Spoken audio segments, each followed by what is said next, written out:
बिस्मिल्लाहिर्रहमानिर्रहीम। अस्सलाम वालेकुम नाज़रीन। सुप्रीम कोर्ट से बड़ी अहम खबर और बड़ी ब्रेकिंग न्यूज़ हम कह सकते हैं इसे, वो जस्टिस काजी फाइज ईसा के हवाले से है। जस्टिस काजी फाइज ईसा ने सुप्रीम कोर्ट में मुकदमात सुनने से इनकार कर दिया है। ये इनकार क्यों किया गया, इसके पीछे वजूहात क्या है, ये हम आपको तफसीलन आगाह करेंगे। हमारे साथ शाखावर साहब मौजूद हैं। शाखावर साहब पर जाने से पहले मैं आपको क्विकली बता दूं कि इस सारे केस का सिनेरियो क्या है। जस्टिस काजी फाइज ईसा काफी अरसे से बेंच की तश्कील के हवाले से एतराजात उठाते रहे हैं और वो मुख्तलिफ सिफारिशात भी करते रहे हैं, और बेंच की तश्कील एक इंपॉर्टेंट मामला है सुप्रीम कोर्ट में। और जस्टिस काजी फाइज ईसा जो कि सीनियर तरीन जज हैं, जिन्होंने चीफ जस्टिस बनना है, उनको बेंच में अगर किसी शामिल नहीं किया जाता या उस जो इंपॉर्टेंट केसेस होते हैं, तो इस हवाले से पहले भी रिजर्वेशन जस्टिस काजी फाइज ईसा की आ चुकी हैं। आज अचानक जस्टिस काजी फाइज ईसा बेंच से उठ के चले गए, और बेंच से उठ के जब गए तो उन्होंने पहले रजिस्ट्रार सुप्रीम कोर्ट को बुलाया। रजिस्ट्रार सुप्रीम कोर्ट से पूछा कि आखिर में बेंच की तश्कील का ये जो मामला है, इसका तरीकाकार क्या है। और फिर उन्होंने कहा कि रात में केसेस की फाइल्स कुछ और पढ़ के आया, सुबह में कुछ और था मेरे सामने, याहिया अफरीदी को मेरे साथ बिठा दिया। कल वो एक बेंच हेड कर रहे थे, जस्टिस मज़ाहिर अली नकवी जो साथ थे उनको एक बेंच हेड के लिए दे दिया। तो ये क्या कुछ हो रहा है। अगर हम ऑफ द रिकॉर्ड आपसे थोड़ा सा फॉर्मल होके बात करें, तो ये एक तरफ निशानदही कर रहा है, और वो निशानदही एक कोल्ड वॉर जो कि एक चल रही है सुप्रीम कोर्ट में मुख्तलिफ जजेस के दरमियान, उस तरफ निशानदही कर रहा है। लेकिन हम चूंकि सुप्रीम कोर्ट के आपको पता रिपोर्टिंग के हवाले से हम बड़े मोहतात भी रहते हैं और आपको गए बगए आगाह करते रहते हैं। जस्टिस काजी फाइज ईसा का मसला शाखावर साहब से जानेंगे। सर, आज अचानक जस्टिस काजी फाइज ईसा उठ के चले गए, और हम ये आप जहन में रखें कि एक इंपॉर्टेंट केस की समाज जो कि इलेक्शन मैटर है, वो मेन चीफ जस्टिस के कोर्ट में हो रही है। जी, मैं भी अदालत में मौजूद था इत्तेफाकन, और आपने भी देखा कि उन्होंने एक बड़ा तफसीलन फैसला जो है वो लिखवाया, हुक्मनामा जारी किया, और उससे पहले इन्होंने रजिस्ट्रार सुप्रीम कोर्ट और एडिशनल रजिस्ट्रार को भी तलब किया। उनका जो मेन फोकस इस बात पे था कि आज की डेट में उनका एक रोस्टर था सिटिंग, वो उसमें उनकी कंपोजिशन थी जिसमें जस्टिस रिजवी उनके साथ थे, और एक और बेंच था जिसकी जो है सरबराही जस्टिस जो है यही अफरीदी कर रहे थे। तो रातों रात जो है वो बेंच की कंपोजिशन चेंज कर दी गई। जो जस्टिस रिजवी थे इनके साथ, जस्टिस काजी फाइज ईसा के साथ, उनको एक और बेंच में भेज दिया गया जो कि जिसकी सरबराही जस्टिस मज़ाहिर अली अकबर नकवी कर रहे हैं, और जो एक इंडिपेंडेंट बेंच की सरबराही जस्टिस फाइज ईसा कर रहे थे, उनको इनके साथ लगा दिया गया, जस्टिस फाइज ईसा के साथ। तो वो वजूहात पूछ रहे थे कि वो क्या, क्योंकि नॉर्मली ये होता है, आपको भी पता है कि एक कॉज लिस्ट इशू होती है हर हफ्ते की, और उसमें कंपोजिशन ऑफ बेंचेस होते हैं, उसमें जो केसेस होते हैं उसकी एक कॉज लिस्ट जारी होती है। और आज उनका कंसर्न ये भी था कि वो कॉज लिस्ट भी चेंज कर दी गई। तो वो ये कंपेलिंग सर्कमस्टांसेस के बारे में उन्होंने पूछा रजिस्ट्रार सुप्रीम कोर्ट से और एडिशनल रजिस्ट्रार से कि वो क्या हालात थे। तो उस पर वो जो हुक्म अभी सामने आया है, और उन्होंने इस पर इंतहाई नापसंदीदगी का इजहार किया, और उन्होंने एक मुफस्सल ऑर्डर डिक्टेट करने के बाद ये भी कहा कि ये अपलोड हो जाएगा और ये रिपोर्टेड भी होगा।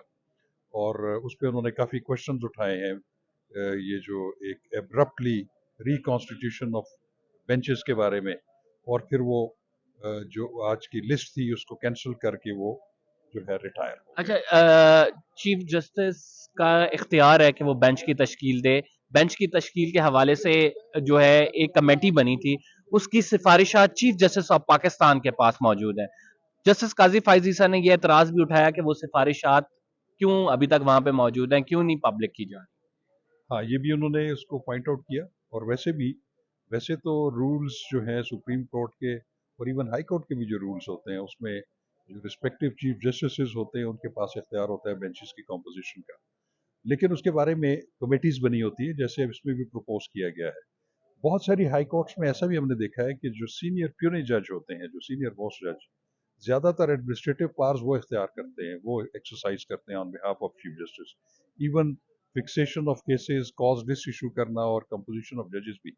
लेकिन यहाँ पे आज एक बात सामने आई है कि ये खासा जो है वो इख्तलाफ मौजूद है chief chief justice of justice और पाकिस्तान जस्टिस पाकिस्तान काजी में और काजी फाइज ईसा में, जो मेरे ख्याल में ऐसा होना नहीं चाहिए। इदारे के लिए मुश्किल। जी बिल्कुल। کیونکہ آئندہ آنے والے تو چیف جسٹس قاضی فائز ہی ہیں. جی بالکل وہ ہیں، اور چونکہ اور اس میں سینیارٹی کا کانسیپٹ ہے اور اور اس کی ایک ہسٹری بھی ہمیں نظر آتی ہے کہ جو آپ کو پتا ہے جسٹس قاضی فائز عیسیٰ کا سپریم جوڈیشل کانفرنس جو ریفرنس گیا تھا سپریم جوڈیشل کونسل کے پاس، تو اس کے بعد ایک رائولری شروع ہوئی. یہ تلخی جو ہے، بالکل ہاں آپ رائولری اگر نہ کہیں نہیں تو نہیں ایک ہاں بیڈ ٹیسٹ، اگر بیڈ آپ کے test bed bed test test sorry. بالکل وہ ہے جو میں سمجھتا ہوں کہ نہیں ہونا چاہیے. ویسے تو سپریم کورٹ کے ججز جو ہیں انڈیپینڈنٹ ہوتے ہیں، وہ ضروری نہیں ہے کہ وہ جو ہے فیصلوں کی حد تک بھی ایک پیج پہ ہوں. وہ اپنی الگ الگ رائے بھی رکھتے ہیں اور ان کی ایسی ڈائسینٹنگ نوٹس آتے رہتے ہیں، وہ اختلاف بھی کرتے ہیں. لیکن میں سمجھتا ہوں کہ اتنا زیادہ اپرنٹ نہیں ہونا چاہیے، اور جس سے میں سمجھتا ہوں کہ ادارہ جو ہے وہ خاصا متنازع ہو. سر ایک جو کیس چل رہا ہے اس حوالے سے آپ کیا کہیں گے؟ آج باقاعدہ اٹارنی جنرل نے بھی کہا کہ ود ان 90 ڈیز ہونے چاہیے. پہلے انہوں نے کہا کہ 500 دن تک بھی جا سکتا ہے، پھر چیف جسٹس نے کہا نہیں، آرٹیکل 224 کے اندر رہتے ہوئے ہم نے یہ تمام چیزیں کرنی ہے. تو پھر انہوں نے بھی کہا اب کنسنسس اس بات پہ ہے کہ ود ان 90 ڈیز ہونے ہیں. کون کرائے گا، کب کرائے گا، اس سارے معاملے کو کیسے طے ہو جائے؟ دیکھیں میں تو سمجھتا ہوں کہ ظاہر ہے کہ جب ایک ڈیڈ لاک بن جائے اور جو ادارے ہیں اس میں کوئی کنسسٹنسی نہ ہو، آپس میں کوئی ربط نہ ہو، تو پھر نارملی ایسی صورتحال میں تو سپریم کورٹ آف پاکستان جو ہے وہ فائنل آربیٹر ہوتا ہے. لیکن میں یہ کہوں گا کہ میرا پہلے بھی یہ ویو پوائنٹ تھا، آج بھی ہے، اور میجورٹی لوگوں کا یہ ہے کہ یہ فل کورٹس جو ہے وہ تشکیل ہونی چاہیے تھی اس امپورٹنٹ ایشوز کے اوپر. کیونکہ اگر تو یہ یونینیمس ڈیسیجن ہوا بہت اچھی بات ہے، اگر یہ سپلٹ ہوا تو اس پہ کافی کوشچنز اٹھیں گے. سر مجھے آخری سوال کا جواب دے دیں کہ اگر یہ سپلٹ ڈیسیجن ہوتا ہے تو ایک فل کورٹ کی درخواست بھی آئی ہوئی تھی، اور وہ آپ کو پتا ہے کہ پی ڈی ایم کی جوائنٹ سٹیٹمنٹ میں تھی، تو کیا یہ کوشچن نہیں اٹھے گا کہ فل کورٹ بنایا جانا چاہیے تھا جو کہ نہیں ہوا؟ لیکن آبویسلی سپریم کورٹ کے اختیار کو تو کوئی چیلنج نہیں کر سکتا. دیکھیں ججمنٹ جو ہے وہ سپریم کورٹ کی، چاہے 2 ججز کی ہو، چاہے 3 ججز کی یا فل کورٹ کی ہوتی، تو وہ سپریم کورٹ کی ججمنٹ ہے. جب تک وہ ججمنٹ رہتی ہے اور وہ ریویو نہیں ہوتی، تو ججمنٹ تو یہ ہوگی اور بائنڈنگ بھی ہوگی تمام ایگزیکٹو اور جوڈیشل اتھارٹیز کے اوپر. لیکن پھر بھی یہ جو پولیٹیکل نوعیت کے کیسز ہوتے ہیں، اس میں جو سٹیک ہولڈرز ہوتے ہیں، جو سمجھتے ہیں کہ ہمارے حق میں فیصلہ نہیں ہے، وہ پھر اس کو مانتے نہیں ہیں، اس کو متنازع بناتے ہیں. تو الٹیمیٹلی جو پھر ہماری سپیریئر کورٹس ہیں، وہ ان کی حیثیت جو ہے متنازع ہو جاتی ہے. تو اس لیے میں یہ سمجھتا ہوں کہ اس طرح کے جتنے بھی آئینی اور قانونی کوشچنز ہوتے ہیں اس پہ فل کورٹس بنے، اور وہ جو ڈیسیجن کریں وہ بے شک سپلٹ ہو، لیکن وہ ایک کولیکٹیو وزڈم، جوڈیشل وزڈم جو ہے وہ سامنے آتا ہے، اس پہ کم اعتراض کر سر سکتے ہیں. لیکن مجھے یہ بتائیں کہ یہ کیوں بار اور وکلا کیوں ڈیوائیڈڈ ہے؟ بڑا کلیرٹی کے ساتھ یہ بات ہے کہ 90 دن کے اندر انتخابات ہونے ہیں. وکلا موومنٹ جب چلی آپ نے مشرف تک کو ہٹا دیا، ڈکٹیٹرز کی رجیم سے وکلا لڑے، لیکن اب ہمارے معاشرے میں پولرائزیشن زیادہ ہوگی اس وجہ سے، یا بارز میں پیسے لگائے جاتے ہیں اس وجہ سے، کیوں ڈیوائیڈ ہو گئے ہیں؟ دیکھیں میں یہ سمجھتا ہوں کہ بار ایسوسیشنز اور بار کونسلز جو ہے ان کا ایک بڑا کلیدی رول رہا ہے پاکستان کی کانسٹیٹیوشنل ہسٹری میں، اور ان کو بالکل ٹھیک ہے، وہ اپنی اپنی انڈیویجول پولیٹیکل ان کی جو ہے وہ ایفیلیشن ہو سکتی ہیں اور نہیں بھی چاہیے. لیکن بار یا بار کونسلز کے پلیٹ فارم پہ ان کا ایک بڑا غیر جانبدارانہ رول ہونا چاہیے، اور وہ ہونا چاہیے supremacy of the constitution of law اور انڈیپینڈنس آف جوڈیشری کے لیے. Thank you very much. شاخاور صاحب ہمارے ساتھ موجود تھے، اپنا نقطۂ نظر پیش کر رہے تھے اور آپ نے ان کا تفصیلاً سنا.